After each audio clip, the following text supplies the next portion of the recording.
Hello बच्चों, केम छो? बढ़िया। आज हम बात करने वाले हैं आपका एक ऐसे टॉपिक, चैप्टर 22 है ये, कोऑर्डिनेशन कंपाउंड। बहुत दिन से मैं इसको करवाना चाह रहा था। टुडे इज संडे और मुझे लगा कि आज वीडियो शूट करना है, तो हफ्ते भर जो टाइम नहीं मिल पाता, तो संडे के दिन हम आपके लिए जो है कवर करेंगे जो भी चीज़ें बच गई है, जो चीज़ें रह गई है। कुछ चैप्टर्स फिजिक्स में भी हैं।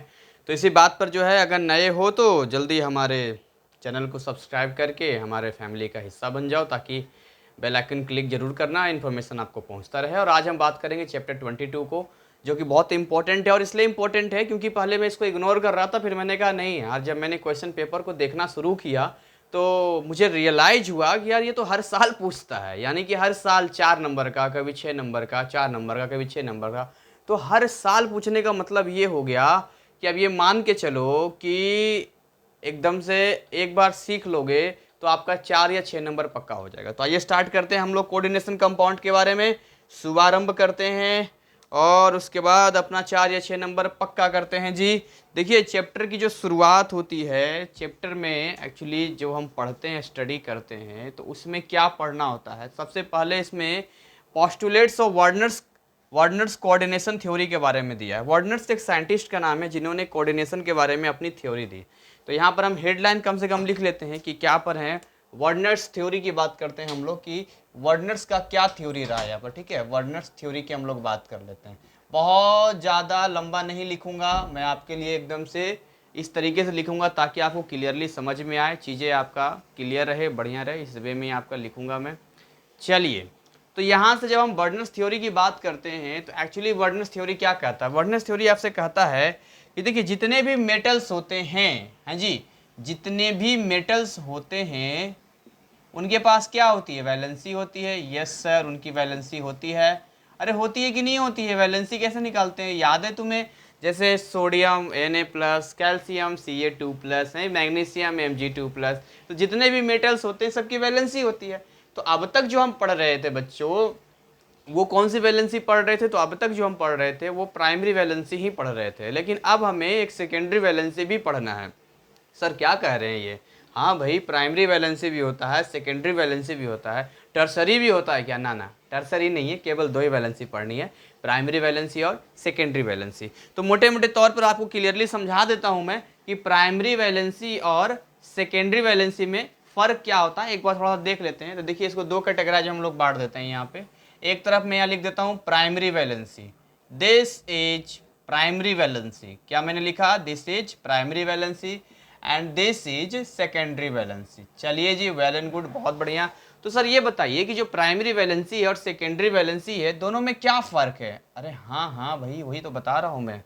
पेशेंस बना के रखेंगे, सब समझ में आएगा। देखिए, जब हम प्राइमरी वैलेंसी की बात करते हैं, सबसे पहले मैं बात तो करता हूँ, जो प्राइमरी वैलेंसी होता है इसको हम डॉटेड लाइन से डिनोट करेंगे। ध्यान देना, डॉटेड लाइन से डिनोट करेंगे।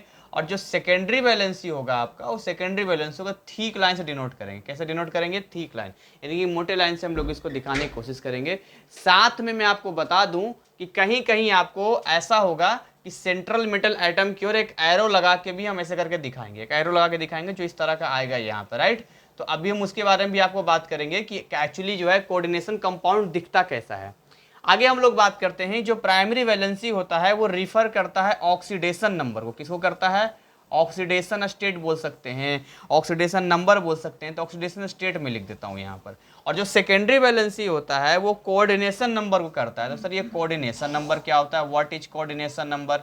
बिल्कुल सही बात है, कोऑर्डिनेशन नंबर तो मैंने अभी बताया ही नहीं है क्या होता है कोऑर्डिनेशन नंबर। कन्फ्यूजन तो है भाई, कोऑर्डिनेशन नंबर क्या होता है। चलिए आगे थोड़ा सा और बात करते हैं। इसको हम सेटिस्फाइड कर सकते हैं नेगेटिव आयन से। ये कैसे सेटिस्फाइड होगा जी? तो ये सेटिस्फाइड होगा नेगेटिव आयन से, मतलब नेगेटिव आयन दे देंगे तो ये सेटिस्फाइड हो जाएगा आपका। ठीक है, नेगेटिव आयन इस पे आ जाता है, चूंकि जब इलेक्ट्रॉन मेटल्स देगा तो उस पर नेगेटिव आयन आ जाएगा, वो सेटिस्फाइड हो जाएगा यहाँ पे। अच्छा, ये डायरेक्शनल होता है, मैंने बोला ना, ये क्या होता है? डायरेक्शनल होता है, ये होता है डायरेक्शनल। ऐसे कुछ चीज़ें हम लोग देख रहे हैं यहाँ पर। ये फिक्स नंबर में होता है, इनकी नंबर फिक्स होता है, ये फिक्स नंबर होता है। तो यहाँ पर हम सबसे पहले बात करते हैं कि कोऑर्डिनेशन कंपाउंड के बारे में थोड़ा जानकारी लेते हैं, और इसके बिहाफ पर मैं कुछ आपको जानकारी दूंगा कि जो सेकेंडरी वैलेंसी होता है उसके नंबर के हिसाब से हम लोग स्ट्रक्चर यानी कि ज्योमेट्री बड़े आराम से बता सकते हैं कि वो टेट्राहेड्रल होगा, स्क्वायर प्लेनर होगा या ऑक्टाहेड्रल होगा। उससे पहले एक एग्जाम्पल मैं आपसे लेना चाहूंगा और वो एग्जाम्पल आपका है CONS3 होल 6Cl3। चलिए यहाँ पर लेते हैं हम लोग, समझते हैं इसको। देखिए यहाँ लिखते हैं CO कहाँ गया जी, NH3 और ये है Cl3। देखिए ये मैंने लिखा, इसको बोलते हैं कॉम्प्लेक्स। क्या बोलते हैं इसको? कॉम्प्लेक्स कहते हैं इसको, सिंपल कॉम्प्लेक्स भी कहते हैं या कोऑर्डिनेशन कंपाउंड भी इसको बोलते हैं। तो ये वाला जो होता है ना, इसमें कुछ चीजें मैं आपको अभी डिफाइन भी करूंगा, कुछ चीजें मैं आपको बताऊंगा कि क्या कैसे होता है, क्या किसको बोलते हैं, हम लोग इसको क्लियर करेंगे। थोड़ा सा वेट पहले करें, इसका का स्ट्रक्चर फॉर्म पहले बनाते हैं। तो इसका स्ट्रक्चर फॉर्म बनाएंगे। देखिए बीच में जो होता है, जैसे ये CO है, बीच में, इसको बोलते हैं सेंट्रल मेटल आयन बोलते हैं, या अगर ये आयन में नहीं होगा तो सेंट्रल मेटल एटम बोलते हैं। तो अब यहाँ पर आप देखेंगे कि कैसे कनेक्ट कैसे है। तो देखिए NH3 6 है, तो एक NH3 यहाँ पर आ गया, एक NH3 यहाँ पर आ गया आपका, राइट। दो दो दो दो दो हो गया, और फिर देखेंगे ये और ये मान लेते हैं, एक NH3 मान लीजिए यहाँ आ गया और एक NH3 यहाँ पर आ गया। ये एक NH3 यहाँ कर देता हूँ और एक NH3 यहाँ कर देता हूँ। अब यहाँ पर जो है Cl3 जो है वो डॉटेड लाइन में आएगा। देखिए एक यहाँ कर देता हूँ, ये Cl हो गया, ये Cl हो गया, ये Cl हो गया, राइट। तो ये जो स्ट्रक्चरल फॉर्म में आपको दिखता है, तो बीच वाला जो आपको दिख रहा है, इस वाले को हम लोग सेंट्रल मेटल एटम या आयन कहते हैं। मैं आपको पहले क्लियर कर दे रहा हूँ, पोस्टुलेट्स तो हम जानेंगे, साथ में जो था मैंने बता दिया पोस्टुलेट्स। तो यहाँ पर central metal ion, central metal atom या सेंट्रल मेटल आयन भी कहते हैं। और बाकी जो ये जितने चीजें लगी होती है ना, इसको हम लोग लिगेंड्स के नाम से जानते हैं। क्या जानते हैं? लिगेंड्स कहते हैं। यानी कि यहाँ पर जो लिगेंड्स है, देखिए इसको छोड़कर, बीच वाले को छोड़कर, बीच वाला हो गया सेंट्रल, मैं लिख देता हूं, बीच वाला जो हो गया वो हो गया आपका सेंट्रल मेटल आयन या एटम हो गया आपका, राइट। ये बीच वाला हो गया आपका। और जो साइड में लगा हुआ है ना, ये सब के सब, ये साइड में जितना लगा, यानी कि देखिए यहां पर जितने भी लगे हैं, ये सब के सब साइड में जितना लगा है, इसको हम लोग बोलते हैं लिगेंड बोलते हैं। क्या बोलते हैं? लिगेंड बोलते हैं। अच्छा, अब ये जो लिगेंड होता है, ये भी दो तरीके का होता है। कितने तरीके का लिगेंड होता है? ये भी दो तरीके का लिगेंड होता है। हम पढ़ेंगे कई तरीके, दो क्या कई तरीके हो सकते हैं, वो डिपेंड करता है कि डोनर एटम इसमें क्या है, उसके भी हम बात कर लेंगे। फिलहाल आपको ये क्लियर करना है कि इसको हम लोग लिगेंड कहते हैं, जो कि साइड में लगा होता है, और ये होता है सेंट्रल मेटल आयन या एटम। अब मैंने आपको बोला था कि कोऑर्डिनेशन नंबर क्या होता है।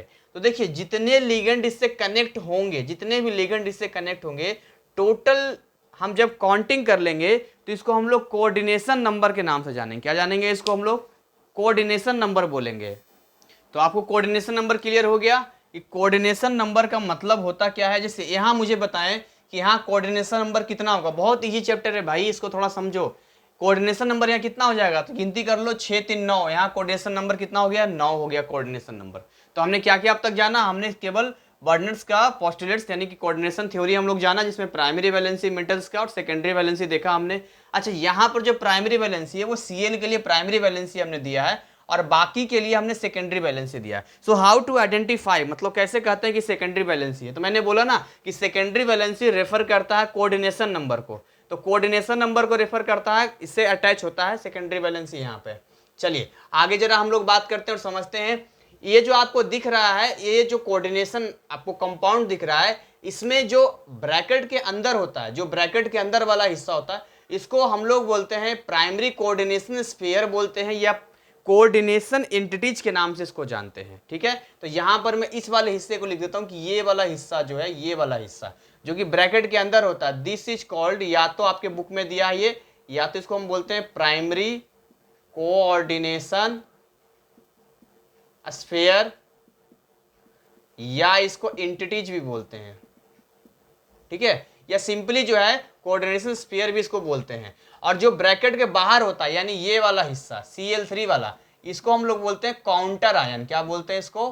काउंटर आयन के नाम से जानते हैं। तो कोई बड़ा इसका कोई साइंस नहीं है, बस ये ध्यान रखना है कि ये काउंटर आयन हो गया, बाहर का हो गया, तो ये प्राइमरी कोऑर्डिनेशन स्फीयर या एंटिटीज हो गया। और कोऑर्डिनेशन कंपाउंड का डेफिनेशन क्या हो जाएगा? तो कोऑर्डिनेशन कंपाउंड में एक सेंट्रल मेटल एटम या आयन होता है, जिसके इर्द गिर्द वो किससे घिरा होता है, लिगेंड से कनेक्टेड होता है। अब ये जो लिगेंड है ना, ये जो लिगेंड है यहाँ पर देखिएगा, जो लिगेंड है ये पॉजिटिव भी हो सकता है, नेगेटिव भी हो सकता है और न्यूट्रल भी हो सकता है, ये आपको ध्यान रखना है। अब लिगेंड में भी हम लोग क्लासीफाई इस बात से करते हैं, लिगेंड में भी क्लासीफाई हम लोग इस बात से करते हैं कि उसमें डोनर एटम क्या है। अब यहाँ डोनर एटम की बात कर रहे हैं सर, डोनर एटम क्या होता है, देखिए यहाँ जैसे NH3 है, इसके पास लोन पेयर होता है, तो ये इसको दे रहा है तो ये डोनर एटम हो गया है। यहाँ देखिए ये डोनर एटम है, ये है डोनर एटम, ये देखिए ये डोनर एटम है। इसी तरीके से आप यहाँ भी NH3 है, ये डोनर एटम है, यहाँ NH3 है, ये डोनर एटम है। So what do mean by donor atom, ये सब डोनर एटम में आते हैं। तो यहाँ पर एक चीज मैं क्लियर कर दूं कि सेकेंडरी वैलेंसी जो होती है, सेकेंडरी वैलेंसी होती है, अगर सेकेंडरी वैलेंसी में अगर आपका टोटल नंबर 4 होगा, ध्यान देना, अगर 4 सेकेंडरी वैलेंसी होगी तो उसका जो शेप होगा वो टेट्राहेड्रल होगा, ध्यान देना। कैसा शेप हो जाएगा उसका, टेट्राहेड्रल हो जाएगा, या हम बोल सकते हैं स्क्वायर प्लेनर होगा, ये आपको याद रखना है। जैसे इसका शेप की मैं बात करूं यदि, तो इस वाले का शेप आपको कैसा दिख रहा है, इस वाले का शेप आपको कैसा दिखाई दे रहा है, तो आप कहेंगे सर ये तो टेट्राहेड्रल। अब देखिए यहाँ पर कितना 6 है, यहाँ कितना है, सेकेंडरी वैलेंसी 6 है, 4 तो नहीं है, ना टेट्राहेड्रल होगा ना ही स्क्वायर प्लेनर होगा, तो कैसा होगा ये, तो देखिए यहाँ जब 6 होता है तो यहाँ जो बनता है वो ऑक्टाहेड्रल बनता है। कैसा बनता है, ऑक्टाहेड्रल में जाता है ये ऑक्टाहेड्रल, यानी इसका जो ज्योमेट्री होगा वो ऑक्टाहेड्रल होगा। तो ऑक्टाहेड्रल हिसाब से हम बात करेंगे यहाँ पे। तो आई होप आपको चीज़ समझ में आ रही होगी कि क्या किस तरीके से जो है ये कनेक्ट होता है, ये नंबर होते हैं तो, है ना, ये नंबर जब होता है तो इससे क्या हम लोग निकाल सकते हैं। चलिए मैंने आपको प्राइमरी कोऑर्डिनेट्स पर नेमिंग है केवल मैंने आपको बता दिया, काउंटर आयन बता दिया, सारी चीज़ें जानकारी मैंने आपको दे दिया जो देना था मुझे।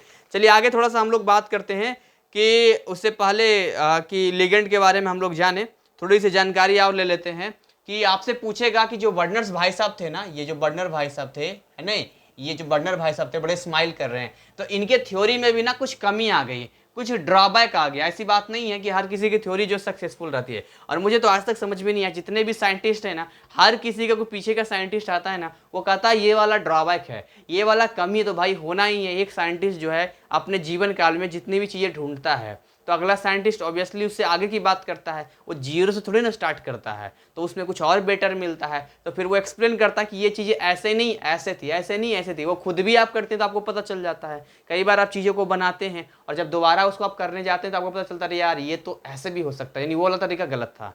तो खुद भी आप करते हैं तो ड्रॉबैक कोई और ढूंढता है तो ड्रॉबैक में चला जाता है, खुद करता है तो ड्रॉबैक में नहीं आता, बल्कि कहते हैं ये अभी लगे हुए हैं, इनका वो रिजल्ट देते हैं। खैर, तो यहाँ पर ड्रॉबैक में क्या है, तो कुछ चीजें एक्सप्लेन नहीं कर पाए थे, कुछ चीजें एक्सप्लेन नहीं कर पाए थे। मैं ऐसे ही बोल देता हूँ क्या क्या चीजें एक्सप्लेन नहीं कर पाए थे, बाकी फिर इन पे हम आ जाएंगे। तो अगर हम वर्नर्स की बात करते हैं तो वर्नर भाई साहब जो है पहली चीज एक्सप्लेन नहीं कर पाए थे, ये the cause of directional properties of bonds in complex compound. यानी जो डायरेक्शनल होता है, देखिए मैं रेड पेन से दिखाता हूँ, यहाँ जो डायरेक्शनल ये वाला डायरेक्शनल है, दिस इज द डायरेक्शनल, ये डायरेक्शनल है आपका। तो ये जो डायरेक्शनल यहाँ पर है, इस डायरेक्शनल को ये कॉज नहीं बता पाए थे, एक्सप्लेन नहीं कर पाए थे कि डायरेक्शनल क्यों होता है भाई, ये डायरेक्शनल होने क्या वजह है। पहली चीज तो डायरेक्शनल की चीज नहीं बता पाए थे, और दूसरा magnetic and optical properties coordination compound का नहीं बता पाए थे। तो आपको याद रखना है directional, magnetic and optical properties, मतलब 2 पॉइंट आपको याद रखने हैं इनके ड्रॉबैक्स में। पहला पॉइंट क्या याद रखना है इनके ड्रॉबैक में, पहला तो जो डायरेक्शनल वाली चीजें थी वो एक्सप्लेन नहीं कर पाए थे, और दूसरी चीज क्या है, magnetic and optical, magnetic and optical, ये 2 चीजें ना ये एक्सप्लेन नहीं कर पाए थे, इसलिए मैं रेड में लिख देता हूं यहाँ पे, 2 चीजें नहीं कर पाए थे, ये इनका ड्रॉबैक था, यानी कि ये कमी थी, मैं यहीं पर लिख देता हूं, ठीक है, ये इनका ड्रॉबैक था। हालांकि इन्होंने पोस्टुलेट्स दिया, बाकी कुछ ड्रॉबैक भी इनके आ गए। चलिए आगे हम लोग बात करते हैं, थोड़ा समझते हैं लिगेंड के बारे में जो मैं आपको बता रहा था। तो लिगेंड, कई तरीके के लिगेंड देखने को मिलते हैं। कितने तरीके के भैया, कई तरीके के लिगेंड मिलते हैं। देखिए अगर मैं कुछ लिगेंड के बारे में आपको बताऊं तो यहाँ पर मैं लिखता हूँ यहीं पर, तो मैंने आपको बताया लिगेंड पॉजिटिव भी हो सकता है, निगेटिव भी हो सकता है, समझ में आ रहा है, न्यूट्रल भी लिगेंड हो सकता है। तो अगर टाइप्स ऑफ लिगेंड की अगर आप बात करते हैं यहाँ पे, तो देखिए एक लिगेंड जो होता है वो होता है मोनोडेंटेड। मैं यहाँ पर लिखता हूँ टाइप्स ऑफ लिगेंड की बात करता हूँ यहाँ पे, यानी टाइप्स ऑफ लिगेंड, कितने टाइप्स होते हैं लिगेंड के। तो अगर टाइप्स ऑफ लिगेंड की मैं बात करूं यहाँ पे, तो एक होता है मोनोडेंटेड। क्या होता है, मोनोडेंटेड।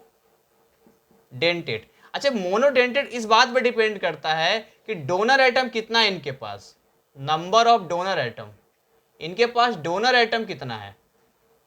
अगर डोनर एटम एक है तो वो मोनोडेंटेट होगा। नंबर 2, अगर डोनर एटम 2 है तो इसको हम लोग क्या बोलेंगे, बाइडेंटेट बोलेंगे। और मोनो अगर मान लो कि मोर देन 2 है, भाई ऐसा भी हो कि 2 से ज्यादा हो, तो इसको हम बोलते हैं पॉलीडेंटेड। क्या बोलते हैं, पॉलीडेंटेड। अब पॉली की जगह पेंटाडेंटेड बोल सकते हैं, हेक्साडेंटेड बोल सकते हैं, टेट्रा बोल सकते हैं, जितना होगा।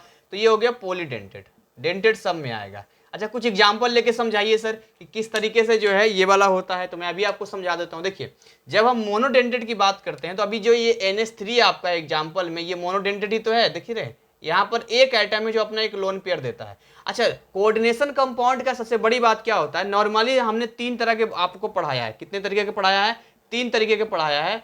एक आपको पढ़ाया है आयनिक बॉन्ड, आप जानते हैं एक होता है आयनिक बॉन्ड, होता है कि नहीं होता आयनिक बॉन्ड, बताइए जी आयनिक बॉन्ड। चलिए दूसरा होता है कोवैलेंट बॉन्ड, चलिए जी कोवैलेंट बॉन्ड होता है। और तीसरा आपका है कोऑर्डिनेशन बॉन्ड। क्या है, कोऑर्डिनेशन बॉन्ड। तीनों में फर्क बताइए सर, तीनों में फर्क क्या है। देखिए आयनिक बॉन्ड की जब बात करते हैं ना हम लोग, तो आयनिक बॉन्ड में कंप्लीट ट्रांसफर ऑफ इलेक्ट्रॉन होता है, complete transfer of electron. Sodium के पास एक इलेक्ट्रॉन की जरूरत नहीं है, उसने क्लोरीन के दो दिया, क्लोरीन ने अपने उससे एक इलेक्ट्रॉन ले लिया। कंप्लीट ट्रांसफर जब होता है तो आयनिक बॉन्ड बनता है। अच्छा कोवैलेंट में शेयरिंग होता है, यानी आपका एक इलेक्ट्रॉन मेरा इलेक्ट्रॉन तो सिंगल बॉन्ड, आपका 2 इलेक्ट्रॉन मेरा 2 इलेक्ट्रॉन डबल बॉन्ड, आपका 3 इलेक्ट्रॉन मेरा 3 इलेक्ट्रॉन बन गया ट्रिपल बॉन्ड। लेकिन जब हम कोऑर्डिनेशन बॉन्ड की बात करते हैं, कोऑर्डिनेशन कंपाउंड की बात करते हैं, तो यहां पर मान लो कि जैसे मान के चलते हैं, समझते हैं, जैसे मान लो ये बी है और ये मानते ए है, तो ए के पास कोई लोन पेयर है। लोन पेयर का मतलब होता है जब एक जोड़ा होता है ना, बच जाता है, एक जोड़ा इलेक्ट्रॉन बच जाता है, तो इसी को हम लोग लोन पेयर कहते हैं। क्या कहते हैं, लोन पेयर। मैं लिख देता हूं, इसको कहते हैं लोन पेयर। तो जब अपना कोई बोलता कोई बात नहीं मैं ही तुम्हें ये इलेक्ट्रॉन दे देता हूं, तो जब अपना कोई दोनों इलेक्ट्रॉन किसी को दे देता है, यानी कि बॉन्ड नहीं बोलता कि चलो भाई तुम्हारे, बोलता ना चल तो बिजनेस करते हैं, काम बिजनेस स्टार्ट करते हैं, तो बोलता बिजनेस स्टार्ट करते भाई मेरे पास तो पैसा ही नहीं है। तो आपने कहा कोई बात नहीं यार, पूंजी में लगा देता हूँ, तुम्हारे हिस्से का भी मैं लगा देता हूँ, फिर प्रॉफिट जब होगा ताता बांट लेंगे, या बाद में मुझे तुम मत देना, चलो कोई बात नहीं। तो यहाँ पर यही होता है कोऑर्डिनेशन बॉन्ड, जहां पर ये अपना दोनों का दोनों इलेक्ट्रॉन इसको दे देगा।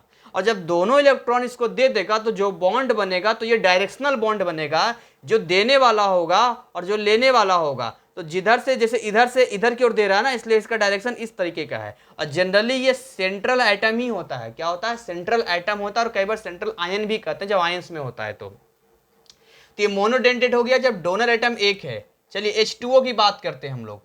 तो H2O में क्या देखते हैं, देखते हैं H2O में देखिए कि यहाँ 2 लोन पेयर होता है, H2O के पास 2 लोन पेयर होता है, लेकिन एटम तो एक ही है। तो ऐसे करके और भी एग्जांपल जैसे ले सकते हैं, जैसे साइनाइड का ले सकते हैं। याद रखना, कंफ्यूज मत होना, साइनाइड में माइनस होता है, ये आपका जो है ध्यान रखना, क्योंकि अभी आगे काम आएगा आपका। Cl माइनस आ गया, ये सब के सब जो है मोनोडेंटेड लिगेंड में आते हैं। लिगेंड मतलब जो इससे अटैच होता है। आगे हम लोग बात करते हैं बाइडेंटेड लिगेंड की बात करते हैं। तो अगर आप बाइडेंटेड लिगेंड की बात करते हैं तो इसमें क्या होगा कि इसमें 2 एटम ऐसा होगा जो देने वाला होगा। तो इसका कुछ एग्जांपल ले लिया जाए, जैसे कि मान लो मैं लेता हूं यहाँ पे COO माइनस डॉट, और यहाँ पर हो गया आपका क्या COO माइनस। तो एक O इधर और एक O इधर, 2 O है जो इसको देने वाला है। इसी तरीके से अगला एग्जांपल मैं ले लूँ NH2 CH2 CH2 NH2 NH2 CH2 CH2 NH2। तो देखिए एक तो यहाँ से ये दे सकता है, एक यहाँ से ये दे सकता है। तो ये इथाइलिन इसको बोलते हैं, बीच वाले को। CH2 2 कार्बन 4 हाइड्रोजन हो गया, तो ये बाइडेंटेड हो गया। और पॉलीडेंटेड का मतलब होता है भाई साहब कि ज्यादा, मतलब एक से जब ज्यादा होता है उसको पॉलीडेंटेड कहते हैं। जैसे कि मैं एग्जांपल लेता हूँ आपका EDTA। तो EDTA जो होता है, आप कहेंगे सर EDTA क्या होता है, हेक्साडेंटेड होता है, यानी कि अब इसमें अब मैं आपको दिखाता हूँ, हेक्साडेंटेट होता है। अब इसमें जब बनाऊंगा EDTA को, हम लोग बोलते हैं इथाइलिन डाईअमीन टेट्रा एसिटिक एसिड के नाम से इसको जानते हैं। इसका स्ट्रक्चर कैसे बनता है, देखिए स्ट्रक्चर मैं आपको बना के दिखाता हूँ, स्ट्रक्चरल फॉर्म बनाता हूँ। देखिए यहाँ पर देखिए ये है CH2, क्या ये वीडियो में आ रहा है, हाँ वीडियो में आ रहा है ये। तो देखिए ये हो गया आपका CH2 और ये हो गया आपका CH2, समझिए ये CH2 हो गया। अब यहाँ से कनेक्ट कैसे होगा, तो इधर से देखिए ये वाला इधर से कनेक्ट हो जाएगा, ये वाला लिगेंड इधर से कनेक्ट हो गया, ये लिगेंड है ना, इससे कनेक्ट हो रहा है, ये लिगेंड है सेंट्रल में, ये है CH2 इथाइलिन सेंट्रल में आपका। तो यहाँ से कनेक्ट होगा तो ये हो गया CH2, ठीक है, और COOH। तो यहाँ पर आपका डोनर एटम हो गया CH2COOH, और यहाँ भी देखिए ये इससे कनेक्ट हो गया यहाँ पे, तो यहाँ भी आपका यही रहेगा CH2COOH, फिर यहाँ भी CH2COOH। तो यहाँ पर आपको देखने को मिलता है टोटल 6 आपको देखने को मिलेगा। 6 कैसे भाई, 2 तो नाइट्रोजन हो गया आपका, है कि नहीं, 2 नाइट्रोजन हो गया और 2 ऑक्सीजन इधर 2 ऑक्सीजन इधर, तो टोटल आपको 6 डोनर एटम आपको देखने को मिलता है। कितना, 6 डोनर एटम जो कि दे सकता है। देखिए दे रहा है कि नहीं दे रहा है ये बात की बात है, लेकिन अगर डोनर एटम उसके पास है और वो गिनती में 6 है तो वो हेक्साडेंटेट कहलाएगा।